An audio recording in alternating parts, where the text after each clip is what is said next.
नमस्ते। आप सबका हमारे पारस गोस्वामी चैनल में स्वागत है। आज हम चर्चा करेंगे, बड़ी विलक्षण है प्रकृति की हर एक वृत्ति। हम हमेशा कर्ता भोक्ता भाव में रहते हैं, इसलिए चीज़ों की विशेषताएं अप्रगट रहती है। जैसे संतोष, हम इसे चाहते हैं, इसके गुण भी गाए जाते हैं, लेकिन क्या हम स्वतंत्रता रूप से संतोष को देख और समझ सकते हैं? ऐसे ही असंतोष के साथ है। यह बहुत विलक्षण वृत्ति है, रजोगुणी वृत्ति। जब हम इसे समझने की कोशिश करते हैं तब इसका भय या जरूरत नहीं रहते। तब हम उस वैज्ञानिक की तरह होते हैं जो अपनी प्रयोगशाला में चीज़ों का अध्ययन कर रहा है। कर्ता भोक्ता भाव में आग्रह रहता है कि केवल सुखद वृत्ति ही उठे, असुखद वृत्ति न उठे। लेकिन भीतर वह मौजूद है तो वह तो उठेगी ही। इसके लिए कहा जाता है, उसे मत करो, उसे होने दो, वह हो ही रहा है। जैसे सांस अपने आप चल रही है, उसमें हम क्या कर रहे हैं?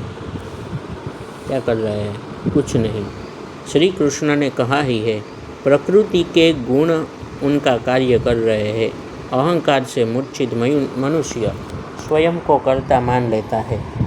करने और होने के फर्क को समझना है, न कि प्रकृति की दृष्टि से अपितु माया की दृष्टि से भी।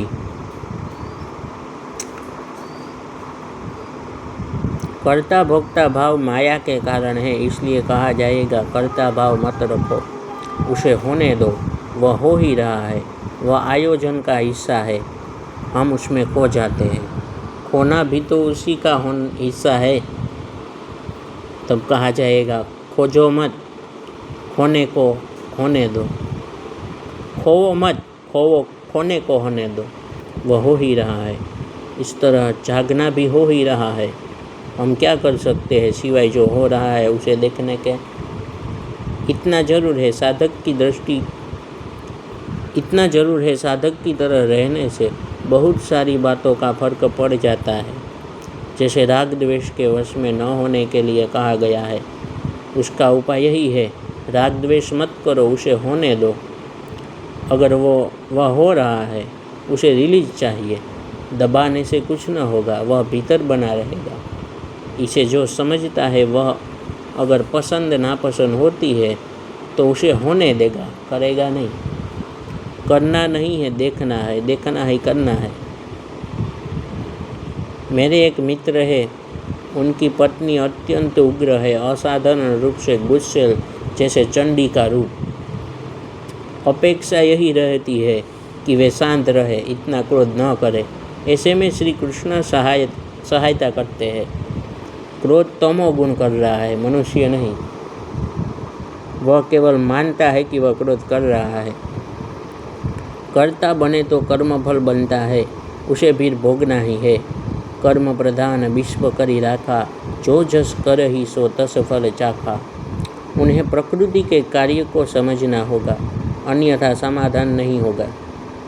समाधान यही है, क्रोध मत करो, क्रोध आता हो तो आने दो, वह आ ही रहा है। भीतर संचित है या दमित है प्रकृति की शक्ति, उसे छुटकारा चाहिए, रिलीज। उसे दबाने से तो और ज़्यादा नुकसान है। अब ये दो चीज़ें हैं, क्रोध को होने देना और स्वयं क्रोध न करना। यहाँ भूमिका दृष्टा की तरह होगी। वह क्रोध जैसी तमोगुण वृत्ति की विलक्षणता पर विचार करेगा कि खूब है यह वृत्ति भी। इस तरह शोक, मोह, विषाद, भय आदि अनेक वृत्तियाँ हैं। हम दृष्टा की तरह उनकी खूबियों का अध्ययन नहीं करते, सीधे कर्ता भोक्ता भाव से उनके शिकार हो जाते हैं। यद्यपि माया तब भी कार्यरत है।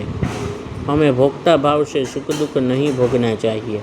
अगर सुख दुख भोग हो ही रहा है अनुभव रूप में, तो उसे रोका नहीं जा सकता।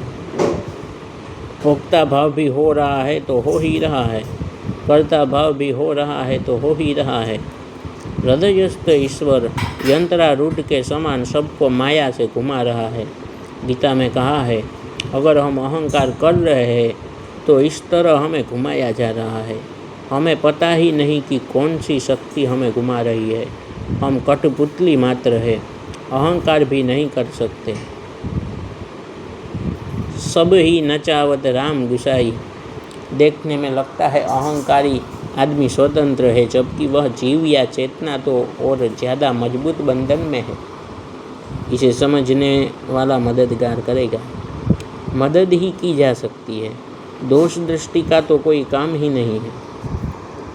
गुण दृष्टि का भी कोई काम नहीं है। इसे जानना चाहिए। हमें लगता है कि कोई हमारे प्रति परायेपन रख रहा है, वास्तव में वह खुद उसके परायेपन का शिकार होकर तकलीफ पा रहा है। कल मैं कृष्णमूर्ति के दृष्टा ही दृश्य है इस कथन पर विचार कर रहा था। वे कहते हैं, जब दृष्टा और दृश्य एक है, भय समाप्त हो जाता है। मन सोचता है भय का कारण तब वहाँ है, बाहर अन्यत्र। यह विचार मात्र है, मान्यता है। क्योंकि भय का कारण भय वृत्ति है, जो अभी यहाँ अपने भीतर सक्रिय है अनुभव रूप में। अर्थात भयभीत ही भयजनक है, कोई व्यक्ति, घटना, परिस्थिति नहीं। स्वयं को स्वयं से भय नहीं लगता। क्यों लगे? कोई कारण नहीं। भय लगता है दूसरा मानने के कारण, जबकि दूसरा खुद का विचार है, मान्यता है स्मृति मात्र। वास्तव में भय लगता है अभी यहाँ अपनी ही भय वृत्ति से। अगर उसकी विलक्षणता का एक वैज्ञानिक की तरह अध्ययन किया जाए तो भय समाप्त हो जाता है। ऐसा ही असंतोष है। जब हमें असंतोष होता है तब हम प्रकृति की इस विलक्षण वृत्ति का अध्ययन नहीं करते, अपितु किसी से जोड़ कर देखते हैं। बाहर कुछ भी असंतोषजनक नहीं है। असंतुष्ट खुद असंतोषजनक है। खुद ही कारण है, खुद ही कार्य है। कार्य कारण एक ही है, दृष्टा दृश्य है। अनुभव करता जो अनुभव कर रहा है वह स्वयं है, वह अनुभव स्वरूप है, वही असली कारण है। विचारों, मान्यताओं से ऐसा भ्रम होता है कि कारण कोई और है, जबकि स्वयं ही कारण तथा कार्य है। यह जानने पर जब जो होगा तब उसे रोकने करने के बजाय उसे होने दिया जा सकेगा। होने देने से सब खाली हो जाता है, रह जाता है वह जो है। तात्पर्य है स्वयं ही कारण है, यह पता चलने पर ही समाधान होगा। पर इस पर कोई जीवन भर विचार कर सकता है, मगर इस सत्य की अनुभूति होने पर ही वास्तविकता का पता चलता है। तब समझ में आता है कि कहते हैं श्री कृष्ण, प्रकृते हि क्रियकर्माणि गुणे कर्माणि सर्वशः अहंकार विमूढात्मा कर्ताहमिति मन्यते। The spirit soul bewildered by the influence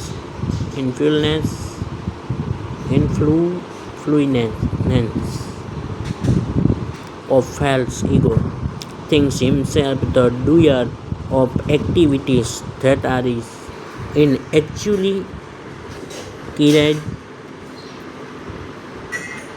carried out by their modes of material nature.